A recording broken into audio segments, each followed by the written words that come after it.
Salut à tous et bienvenue sur Tarif et News semaine 7. Alors, on commence avec le programme, le retour du programme d'animation. Bon, la semaine dernière, j'avais vraiment pas le temps, puis c'était compliqué. Mais cette semaine, j'ai aussi pas le temps et c'est aussi compliqué. Mais en tout cas, je sais ce que je dois faire. Donc, je vous mets le programme. Alors, donc, le mardi, demain, franchement, demain, en live, on va faire du Rumble Slam. Ça va être top. Il va y avoir de la meuf qui se bat en mode catch, mais même si vous aimez pas le catch, même si vous aimez pas les meufs, c'est un super jeu Rumble Slam. Donc n'hésitez pas à venir parce que c'est vrai que je sais que le catch c'est pas forcément le truc le plus classieux, etc. Mais franchement le jeu Rumble Slam en lui-même, le jeu, c'est vraiment un jeu d'affrontement qui est super. On a déjà fait une répétition donc avec un setup aux petits oignons. Je pense que ça va vraiment être un live vraiment très sympathique. En tout cas. N'hésitez pas, si vous voulez passer, au moins, pour être tenté, pour regarder, parce que je pense qu'on va passer un très bon moment. Donc ça, ce sera demain sur Twitch à 21h. Mercredi 14 à 9h, rediffusion Tipeee. Drama du hobby, on parlera d'un drama qui a eu lieu quelque temps. Donc voilà, ça c'est en rediffusion pour les tipeurs. Et puis en même temps, ce sera un petit peu de peinture sur du Conquest. Jeudi à 18h. Gathering Storm, numéro 5. Franchement, ça va être top. Ça va être top. Pourquoi ? Parce que j'ai tourné cette vidéo déjà, elle n'est pas encore montée, je fais le maximum. Si vous êtes sur Tipeee, vous l'aurez certainement avant, parce que je pense que je vais la monter ce soir, sans doute. Donc avec un peu de chance, elle sort demain. Donc si vous voulez la voir en avance, voilà, elle sera sans publicité, toujours pareil avec son podcast. Mais vraiment, ce passage, je me rappelais que Gathering Storm, j'avais adoré, mais là, franchement, c'est top, c'est super. Enfin, vous verrez, je ne peux que vous dire qu'a priori, vous ne serez pas déçus. En tout cas, si vous aimez l'or, je pense que vous ne serez pas déçus. Comme d'habitude, la vidéo sera disponible sur Iggy TV et sur Wargame Lore Iggy TV. Pensez à vous abonner, c'est la chaîne secondaire. Vous avez le lien dans la description de toutes mes vidéos. J'ai la chaîne secondaire, Wargame Lore Iggy TV. Et une fois que j'ai fini Gathering Storm, tout le lore sera tout le temps sur Wargame Lore Iggy TV. Et voilà, j'ai envie de perdre le moins de gens possible. Donc c'est pour ça que je le répète tout le temps et que ça met un petit peu de temps à faire la transition. Ensuite, vendredi 16 à 18h, vous aurez une interview des champions du monde de Star Wars Légion. Donc j'ai eu le plaisir de les interviewer. Voilà, vous en apprendrez un peu plus sur comment ça s'est passé l'organisation, comment s'est passé le tournoi en lui-même, leur liste d'armées aussi, ils nous décortiquent un petit peu leur liste d'armées qui est assez originale hein, si vous êtes sur du Star Wars Légion. Et c'est des personnages aussi assez sympathiques. En plus, j'ai passé vraiment un bon moment. Je pense que c'était vraiment très très cool. Donc voilà, vendredi 16, si vous aimez les interviews, si vous aimez le côté humain des choses, si vous aimez aussi le côté méta pour voir un petit peu qu'est-ce qui gagne à Star Wars Légion, vous aurez ces deux aspects du jeu. Et puis quand même, champion du monde pour la France, donc cocorico.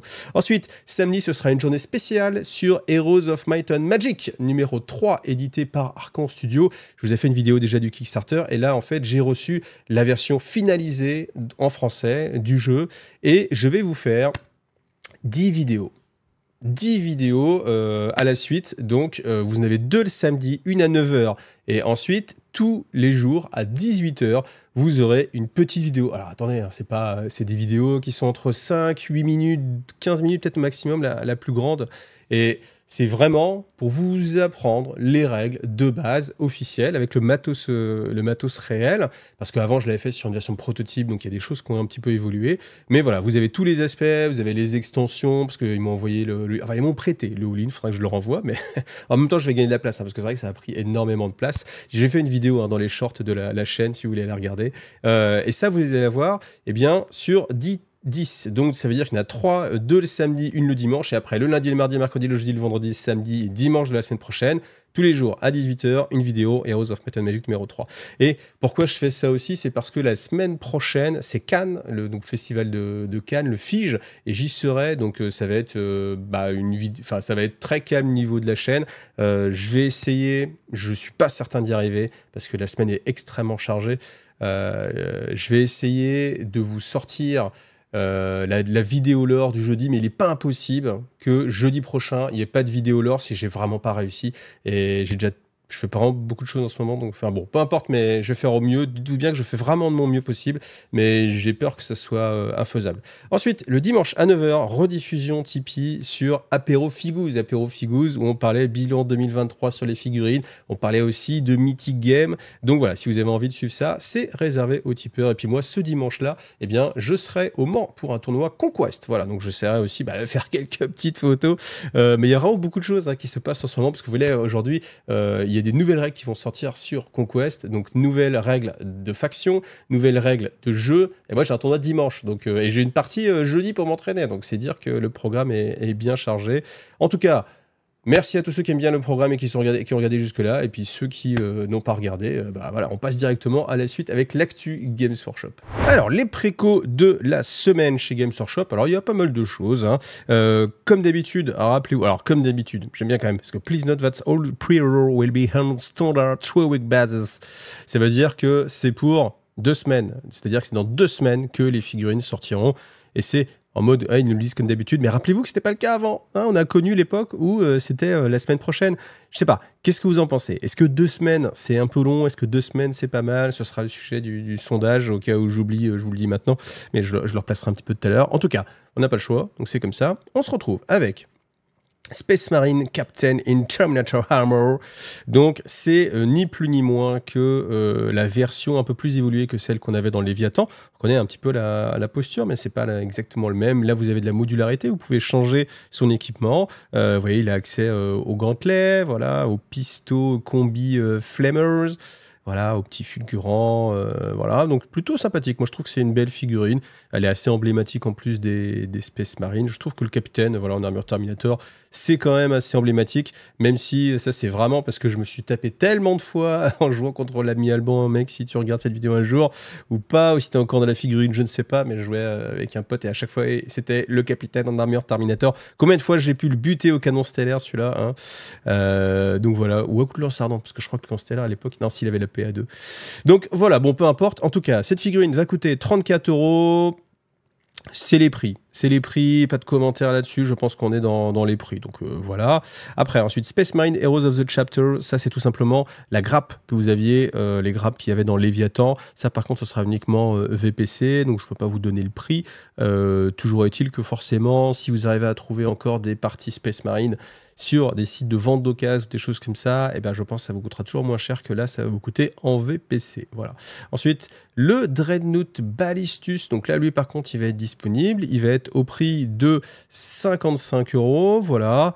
Dans l'absolu, ça reste quand même un prix, surtout quand on voit que 4 fois, ça fait un peu plus que 200, et puis la boîte est à 200 quand même. Donc c'est là où on se rappelle et on prend conscience à quel point, encore une fois, la boîte de Léviathan, elle était pas chère. C'était vraiment une belle OP. Par contre, je pense, ce qui est un petit peu décevant, c'est décevant, oui et non, mais on s'y attendait en fait. C'est que on va voir simplement la grappe qui était dans la boîte Léviathan. C'est aussi simple que ça. Mais peut-être que du coup, on aurait pu avoir, je sais pas, d'autres armes qu'on aurait pu imaginer. Je sais pas. Moi, j'aurais bien aimé un jour qu'il y ait une double canon laser ou double autocanon. Enfin, j'aimais bien en fait. C'est juste le look en fait. J'ai toujours aimé. Vous savez, dans Robotech ou Macros, vous avez à un moment des robots, je sais pas comment ils s'appellent, et ils ont des doubles armes de chaque côté comme ça en fait, en mode tourelle un peu, et je trouve que ça a toujours de la tronche tout simplement.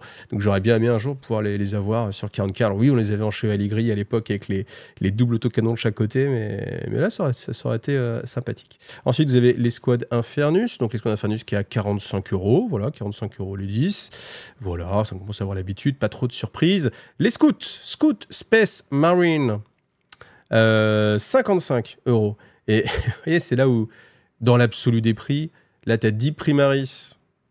Ah, d'accord. 4, 6, 10 Primaris.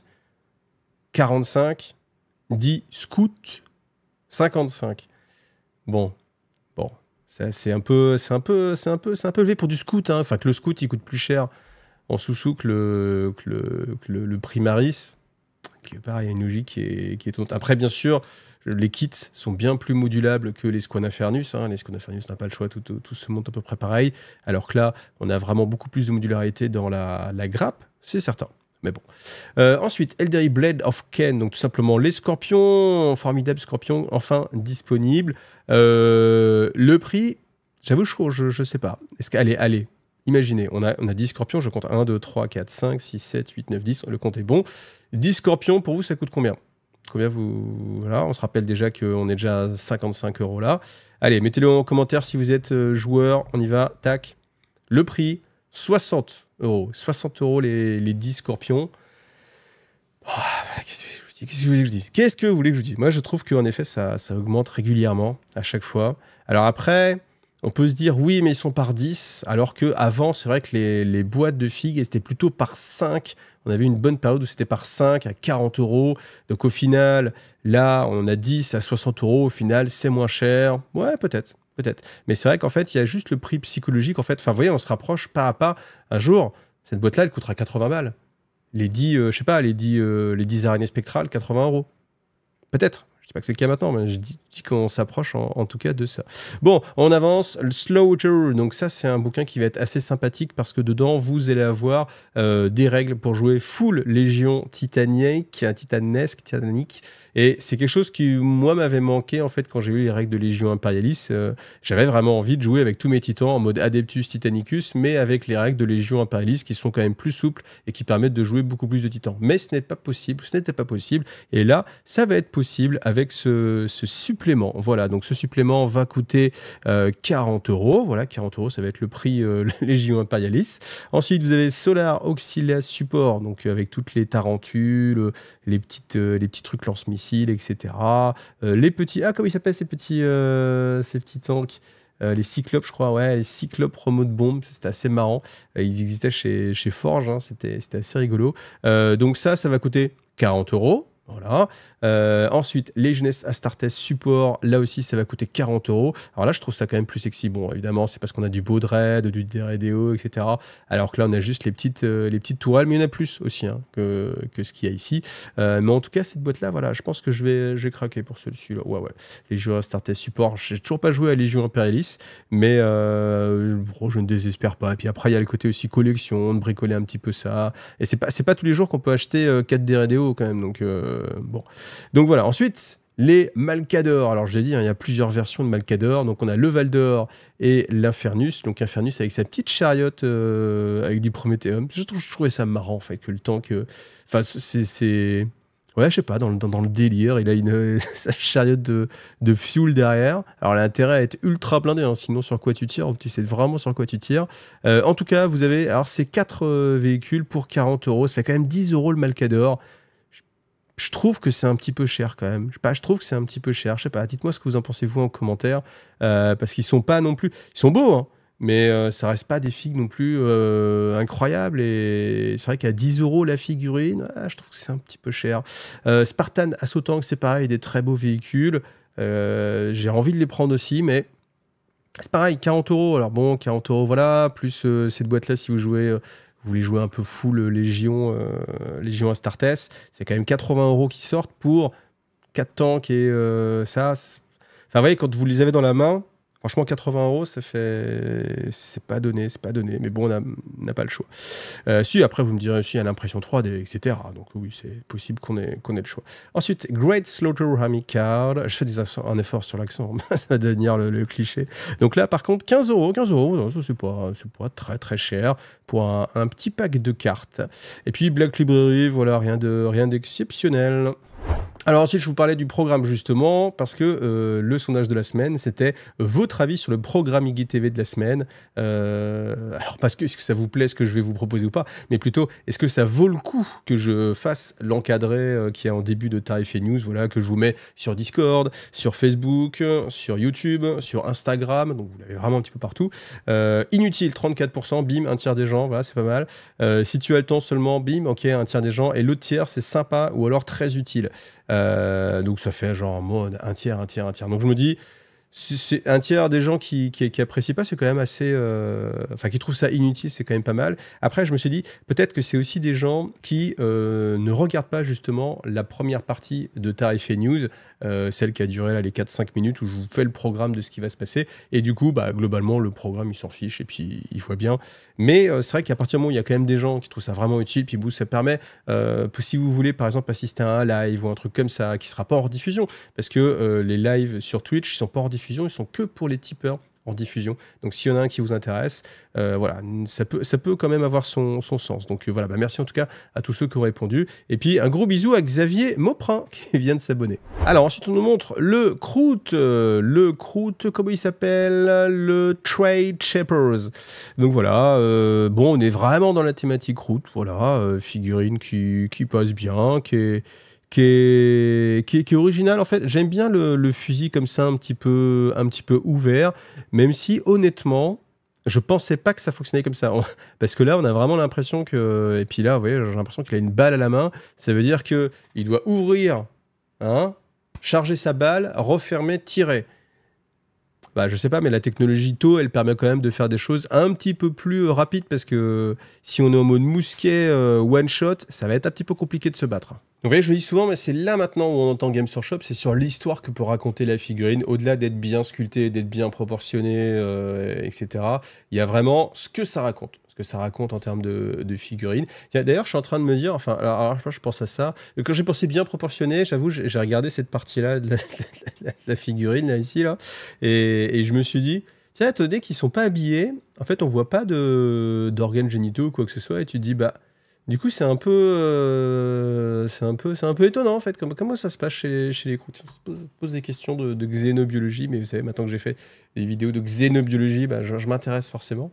Et voilà. Et du coup, voilà, je reprendrais qu'il y a un pagne et que, vous voyez, bon, le côté pudeur, évidemment, ils vont pas nous faire une bistouquette, mais voilà, qu'il y a un pagne pour cacher. Et là, le fait qu'il n'y a rien du tout, ça fait étrange.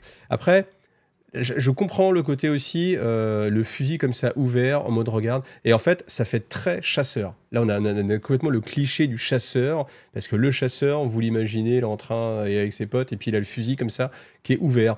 Mais dans le monde de Warhammer 40 000, on a besoin d'une technologie avec des fusils comme ça qu'on ouvre et qu'on ferme. J'avoue que ça fait pas rêver. En tout cas, sur les règles, alors petite règle un petit peu sympa. Moi, j'aime bien, hein, ça c'est une très bonne règle. Donc, si y a un adversaire qui fait un normal advance ou fallback à 9 pouces, eh bien, vous avez la possibilité, si vous n'êtes pas engagé, de faire un mouvement de D6. Ça, je trouve ça vraiment très bien. C'est la règle qu'on les gaunt. Et je trouve, enfin, ça. En fait, c'est que ça m'a sauvé des parties, ça a tellement changé des parties que je trouve que c'est une règle, en tout cas, qui me plaît vraiment bien. On apprend aussi qu'ils auront scout 7, les croûtes, ce qui veut sans doute dire qu'ils auront un mouvement de 7. Moi, je le vois bien comme ça. Et du coup, c'est assez rapide, hein. C'est assez rapide, donc voilà. Et puis après, croûte en bouche, vous avez la possibilité, après le déploiement, etc., une fois que vous savez qui va commencer à jouer, de repartir en réserve ou de vous redéployer. Donc ça, c'est plutôt pas mal pour une armée comme ceci. Voilà. Donc, après, à voir s'il y aura vraiment beaucoup d'autres sorties croûtes. Moi, j'espère vraiment qu'il y aura une sortie avec une grosse bestiole, un Great Gnarlock, c'est-à-dire vraiment plus gros, qui porte une grosse arme lourde, qu'on puisse jouer vraiment full croûte, mais qu'on ait de l'anti-tank. Mais les rumeurs vont pas vraiment dans ce sens-là, donc on verra. On verra quand ça arrivera, mais je pense qu'il n'y a plus beaucoup de temps à attendre.